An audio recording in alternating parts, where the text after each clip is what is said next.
Hello everyone, आज मैं आपके लिए एक्सप्लेन करूंगी इमॉर्टलिटी का एपिसोड नंबर 39। तो जैसा कि लास्ट एपिसोड में हमने देखा था कि फैंगहान और लॉन्गशन वांगुई सी मार्केट से बाहर आ गए थे, मगर तभी टाई इमॉर्टल सेक के तीनों बंदों ने इनके साथ फाइट करना शुरू कर दी। साथ ही साथ उन्होंने लॉन्गशन को भी पॉइजनस अटैक करके इंजर्ड कर दिया था। फैंगहान समझ जाता है कि ये तीनों बंदे काफी ज्यादा पावरफुल है और ये दोनों उनका मुकाबला नहीं कर सकते, मगर तभी वहाँ पर टियानचिंग की एंट्री हो गई। उसे देखते ही टाई के बंदों ने एक सीक्रेट टेक्निक को एक्टिवेट कर दिया था ताकि वो लोग अपनी पावर्स को बढ़ाकर टियानचिंग को खत्म कर पाए। अब आगे तो इस एपिसोड की शुरुआत भी उसी सीन से होती जहाँ पर टियानचिंग उन तीनों बंदों से कह रहा था कि तुमने किंग शुई का अपमान किया है, इसलिए मैं तुम्हें एक छोटी सी पनिशमेंट देने वाला था। तुम तीनों का एक एक हाथ काट कर मैं मेरे डीमन गॉड को खिलाने का सोच रहा था, मगर तुम तो मुझे खत्म करने की प्लानिंग करके आए हो। इधर फैंगहान देखता है कि लॉन्गशन को काफी ज्यादा तकलीफ हो रही, उसे हील करने की सख्त जरूरत थी। वहीं पर टियानचिंग उन डिसाइपल से कह रहा था कि तुमने मुझे मारने की प्लानिंग की, इसलिए अब मैं खुशी खुशी तुम तीनों की सोल को बाहर निकाल कर उन्हें प्रिमोर्डियल डीमन सेक्ट में हमेशा के लिए कैद कर दूंगा ताकि तुम कभी भी रीइंकार्नेट ना हो पाओ। ये सुनकर यूफेन उस पर काफी ज्यादा भड़क गया। वो कह रहा था कि थोड़ी देर में पता चलेगा कि कौन मरेगा और कौन सरवाइव करेगा। जिसके बाद वो तीनों बंदे टियानचिंग पर अटैक करने के लिए आगे बढ़ते हैं, मगर टियानचिंग ने सबसे पहले तो जियोन को एक लात मार के काफी दूर पटक दिया। जिसके बाद वो जल्दी से अपने इवल फायर बॉल का यूज करते हुए उस पर किए गए स्लैश अटैक को डिस्ट्रॉय कर चुका था, मगर उसी वक्त उन बंदों ने टियानचिंग पर हमले करना शुरू कर दिए। इधर टियानचिंग उनके अटैक को डॉज करते हुए फैंगहान और लॉन्गशन से कहने लगा कि पहले तो तुम दोनों यहाँ से भाग जाओ, तुम दोनों की वजह से बेवजह मुझे डिस्टर्ब हो रहा है। तो फैंगहान तुरंत ही अपनी फायर प्रिजन किंग कोल्ड्रन में सवार होकर वहाँ से कल्टी मार देता है। इधर जाओ कहने लगा कि सीनियर, क्या हमने कोल्ड्रन का पीछा करना चाहिए? जिस पर यूफेन जवाब देते हुए कहने लगा कि हमने उस बंदी पर पॉइजन से अटैक किया है, इसलिए वो लोग यहाँ से ज्यादा दूर जा नहीं सकते। आखिर में वो कोल्ड्रन हमें ही मिलने वाली है, तो पहला हम इस टियानचिंग से निपट लेंगे। इधर फैंगहान समंदर के बॉटम में पहुंच गया था, जिसके बाद हमें कोल्ड्रन के अंदर का सीन दिखाया गया, जहाँ पर फैंगहान क्रेजी डीमन लाइफ रिड्यूसिंग पिल के बारे में यान से पूछने लगा। वो कहता है कि उन तीनों ने जिस पिल का यूज किया था, अगर वो मुझे भी मिल जाए तो अच्छा होगा,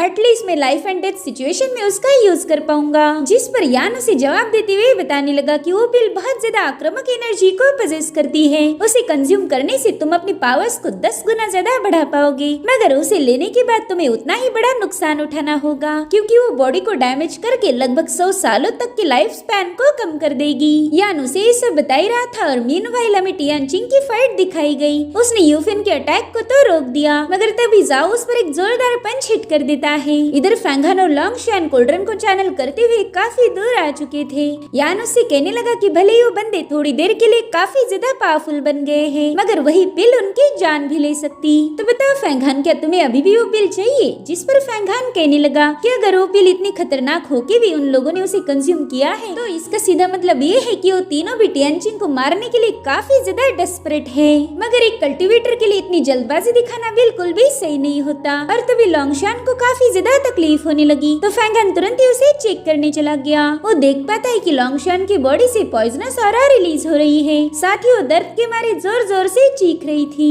वही दूसरी तरफ टियानचिंग को काफी पीछे पुश कर दिया गया था। मीनवाइल उनके अटैक को भी डिस्ट्रॉय करने लगा। वो देख पाता है कि वो तीनों बंदे मक्खी जैसे उसके आसपास भिन-भिना रहे हैं, तो उसने तुरंत ही अपनी स्पीड को बढ़ा दिया। हालांकि तभी यूफेन सामने से आकर उस पर पावरफुल स्लैश अटैक कर देता है, जिसे टियानचिंग ने एक ही सेकंड में डिस्ट्रॉय कर दिया। जिसके बाद वो जियोन के पेट में एक जोरदार लात मारते हुए उन बाकी के 2 डिसाइपल्स को अपने यूल पोर्टल में डालकर थोड़ी दूरी पर टेलीपोर्ट कर देता है, मगर वो पोर्टल आमने सामने होने की वजह से वो लोग एक दूसरे पर ही अटैक कर देते हैं। अब वो दोनों टियानचिंग की स्ट्रेटेजी को समझ पाए, इससे पहले टियानचिंग ने एक और पोर्टल बनाकर उन पर इवल एनर्जी से अटैक कर दिया। इधर यूफेन टियानचिंग को मारने के लिए पहुंच गया था, मगर टियानचिंग उसे अपने डिमोनिक पावर से रोकने लगा। तब तक जियोन ने भी खुद को रिकवर करते हुए वो भी टियानचिंग पर पीछे से अटैक करने के लिए चला जाता है। इसलिए टियानचिंग ने यूफेन को एक लात मारते हुए उसने जियोन के अटैक को भी काउंटर कर उसे भी घायल कर दिया। जिसके बाद वो तुरंत एक पोर्टल में जाकर इन तीनों पर बारी बारी अटैक करना शुरू कर देता है। यूफिन कह रहा था कि टियानचिंग तुम तो बस इन पोर्टल का यूज करके हाइड एंड सीक का गेम खेल रहे हो। वाकई मानना पड़ेगा कि तुमने इस भगोड़े वाले गेम में महारत हासिल की है।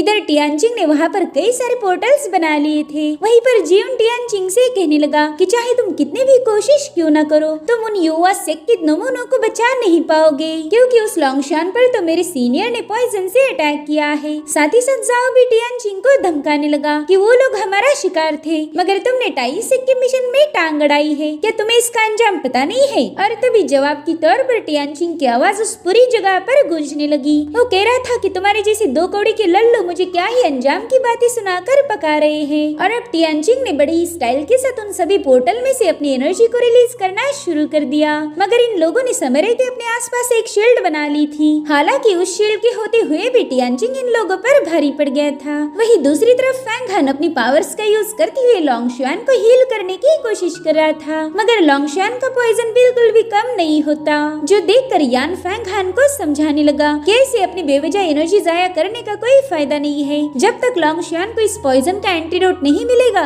तब तक ये पॉइजन उसके ऑर्गन्स को डैमेज करता जाएगा, जब तक कि उसकी मौत न हो जाए। ये सुनकर फैंग हान गुस्से में आकर तुरंत ही वहाँ से जाने लगता है। तभी लॉन्गशान उससे पूछने लगी कि फैंग हान तुम आखिर कहाँ जा रहे हो? जिस पर फैंग हान जवाब देते हुए कहने लगा कि मैं यूफिन से एंटीडोट लाने जा रहा हूँ। लेकिन लॉन्गशान को उसकी काफी ज्यादा फिक्र हो रही थी। वो कहने लगी कि प्लीज वहाँ मत जाओ। फैंग हान कहता है कि उन्हें सबक सिखाना जरूरी है, उन्होंने हम दोनों के साथ काफी कुछ गलत किया, हम हमेशा यूं डरपोक जैसे साये में छुप के नहीं रह सकते। जिसके बाद वो बड़ी ही तेजी से टियानचिंग की तरफ रवाना हो गया। इधर टियानचिंग पर इनविजिबल अटैक करते हुए टाई सेक के बंदों ने उसे काफी दूर तक घसीट दिया था। टियानचिंग देखता है कि उसके बॉडी पर कई सारे स्क्रैचेस पड़ गए और अभी भी उस पर स्नेक अटैक किए जा रहे थे। इसीलिए अब वो अपने खोपड़ी के पीछे मौजूद डीमन को एक्टिवेट कर देता है। और गाइस वाकई ये सीन देखने में काफी ज्यादा कमाल का था। टियानचिंग उस डीमन के मुंह से एक बोन से बने हुए वेपन को बाहर निकाल चुका था। साथ ही साथ टियानचिंग का विजन भी अब बदल गया। इस बार वो इनविजिबल हुए डिसाइपल को भी आसानी से देख पा रहा था।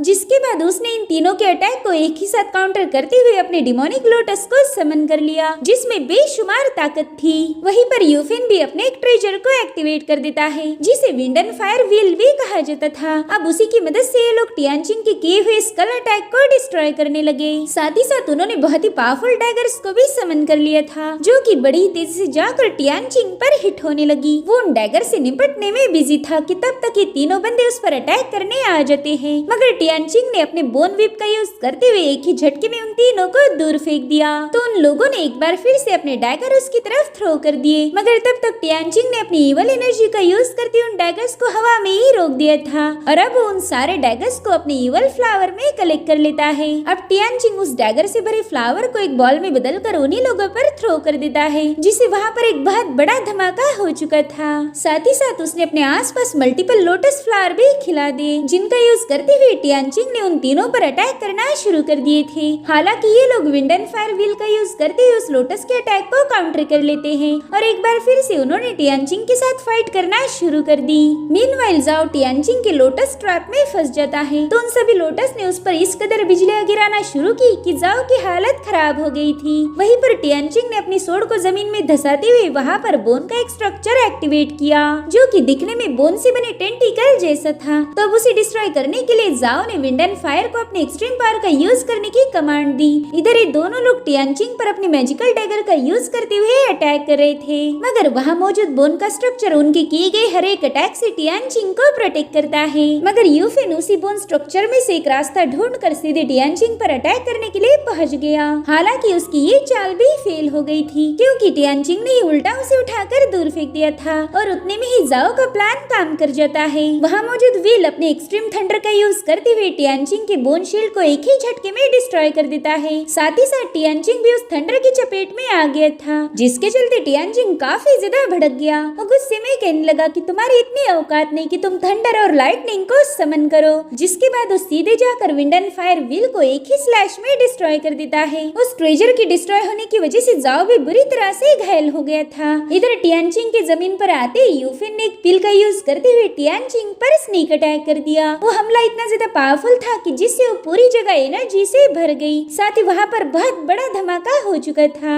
इन तीनों को लगता है कि टियानचिंग मर गया होगा, इसलिए वो दोनों बंदे आकर अपने सीनियर को बधाई देने लगे। वो कह रही थी कि फाइनली आपने डीमन प्रिंस को खत्म कर दिया। मगर यूफिन इस कामयाबी से बिल्कुल भी खुश नहीं था। वो कहने लगा कि मैंने आज तक जितनी भी मेरिट कमाई थी उन सभी का यूज करके मैंने ताई थंडर पर्ल हासिल किया था, मगर टियानचिंग ने मुझे उस पर्ल का यूज करने पर मजबूर कर दिया। इसका सीधा मतलब ये है कि आज मेरी पूरी जिंदगी भर की कमाई का यूज करके ही मैं उस टियानचिंग को खत्म कर पाया। वो कमीना टियानचिंग काफी महंगी मौत मरा है। मगर तभी वहाँ पर एक बार फिर से डेमोनिक एनर्जी रिलीज होना शुरू हो जाती है, क्योंकि टियानचिंग अभी भी जिंदा था। वो कहता है, हाँ यूफिन, तुम्हारा तो भारी नुकसान हो गया, क्योंकि तुम्हारा थंडर पर्ल तो मेरा कुछ भी बिगाड़ नहीं पाया। और अब अटैक करने की बारी टियानचिंग की थी। उसने इन तीनों को अपनी एक स्पेशल टेक्निक शो की, जिसका नाम था द ग्रेट डिस्ट्रक्शन टेक्निक। ये लोग तो उसे देखकर ही काफी ज्यादा डर गए थे। वो कहने लगे कि इस टेक्निक को मास्टर करना सबसे ज्यादा मुश्किल काम है, मगर इस डीमन ने ये कारनामा कर दिखाया। अब उन्हें पता था कि यहाँ पर रुके तो कुत्ते की मौत मारे जाएंगे, इसलिए इन सभी ने वहाँ से भागना शुरू कर दिया। हालांकि टियानचिंग उन्हें भागने नहीं दे रहा था, तो ये लोग अपनी सेलेस्टियल लायंस को भी समन कर लेते हैं, ताकि वो लायंस टियानचिंग को थोड़ी देर के लिए डिस्ट्रैक्ट कर पाए। इधर टियानचिंग के आसपास बहुत ही खतरनाक एनर्जी रिलीज हो रही थी। वो कहने लगा कि हेवन, मून, अर्थ सब एक होकर मुझे ताकत दो। जिसके बाद टियानचिंग ने इन तीनों पर एक जबरदस्त हमला कर दिया।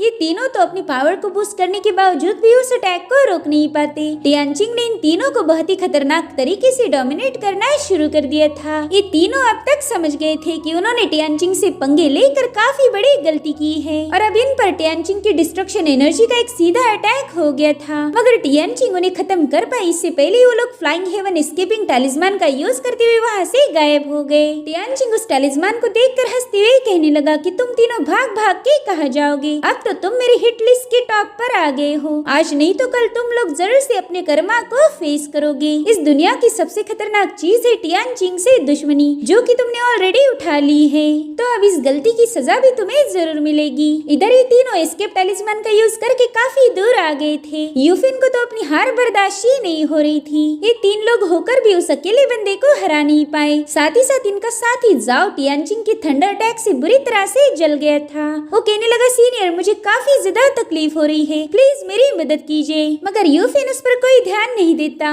वहीं पर जियोन डर के मारे यूफिन से कह रहा था कि बस वो टियानचिंग हमारा पीछा करते हुए यहाँ नहीं आना चाहिए, वरना हम तीनों भी ऑन द स्पॉट खत्म हो जाएंगे। अब उसके ऐसी कायरो जैसी बातें सुनकर यूफिन उस पर काफी ज्यादा भड़क गया। वो कह रहा था कि भले टियानचिंग कितना भी बड़ा हिम्मत वाला क्यों ना हो, वो टाइसिक के डिसाइपल को मारने की जुर्रत नहीं करने वाला। चलो अब जल्दी से हेवनली स्क्रॉल बाहर निकाल लो, उसमें बताओ कि हम डीमन प्रिंस टियानचिंग के हाथों बुरी तरह से घायल हो गए हैं, और जल्दी से टाइसिक के डिसाइपल को चाइना सी में भेज दिया जाए, ताकि वो लोग मिलकर उस डीमन प्रिंस टियानचिंग का शिकार करेंगे। तो जियोन ने तुरंत उस स्क्रॉल को बाहर निकाल लिया। अब वो अपना ब्लड सैक्रिफाइस करते हुए उस पर मैसेज लिखना शुरू कर देता है। इधर यूफिन ने एक और पिल बाहर निकाल ली थी, जिसे यांडियन पिल भी कहा जाता था। वो उसे कंज्यूम करके तुरंत ही खुद को हील करना शुरू कर देता है, और तब तक फैंगान उसी जगह पर पहुंच गया। वो चुपके से इनकी सारी हरकतें देख रहा था। वहीं पर जाओ तड़पते हुए अपने सीनियर से कहने लगा कि प्लीज मेरी मदद कीजिए, मैं काफी ज्यादा तकलीफ में हूँ। मगर यूफिन ने इरिटेट होकर उस पर ही अटैक कर दिया, क्योंकि वो उसे डिस्टर्ब कर रहा था। इधर जियोन उससे पूछता है कि सीनियर, क्या मैं युवासिक के 2 डिसाइपल का जिक्र इस स्क्रॉल में कर सकता हूँ? जिस पर यूफिन कहने लगा कि तुम उन दोनों के बारे में कुछ भी नहीं लिखोगे।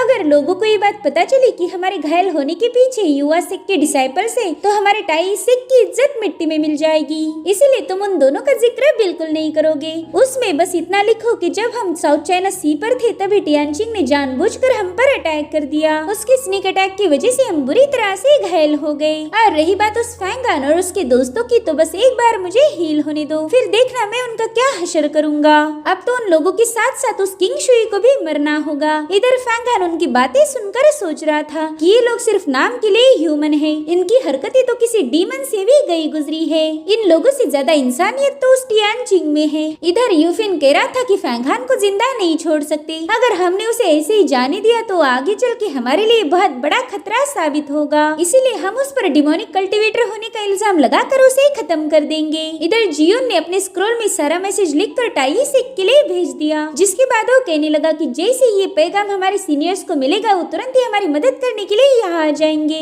और रही बात उस फैंगहान की, तो उसे हम एक बार नहीं बल्कि 1000 बार खत्म करेंगे। उन लोगों ने हमसे पंगे लेकर बहुत बड़ी गलती की है। और तभी फैंगहान कहता है, ओह क्या वाकई मेरे से गलती हो गई? ओहो, अब तो तुम मुझे जरूर से खत्म कर दोगे, और वो भी एक बार नहीं बल्कि 1000 बार। फैंगहान को वहाँ देखकर तो उन दोनों की काफी ज्यादा फट गई थी। फैंगहान कहने लगा कि टाइसिक के डिसाइपल्स बहुत ज्यादा घमंडी है, और इसी घमंड की वजह से आज तुम्हारा ये हशर हुआ, बुरे कर्मों का बुरा नतीजा। और अब फैंगहान ने सीधे जाकर यूफेन के मुंह पर एक जोरदार लात जड़ दी, जिससे वो जोरों से नीचे पटक गया था। फैंगहान कहता है कि थोड़ी देर पहले तुम मेरे से काफी ज्यादा पावरफुल थे, और अब 1 घंटे के अंदर ही तुम मुझसे 1000 गुना ज्यादा कमजोर हो गए। लोग तो बिल्कुल सही कहते कि समय किसी का सगा नहीं होता। जिसके बाद वो यूफेन के हाथों पर अटैक करते हुए उसे और ज्यादा इंजर्ड कर देता है। वो कहने लगा कि जल्दी से लॉन्गशॉन की पॉइजन को हील कर दो, और मैं तुम लोगों को जिंदा छोड़ दूंगा।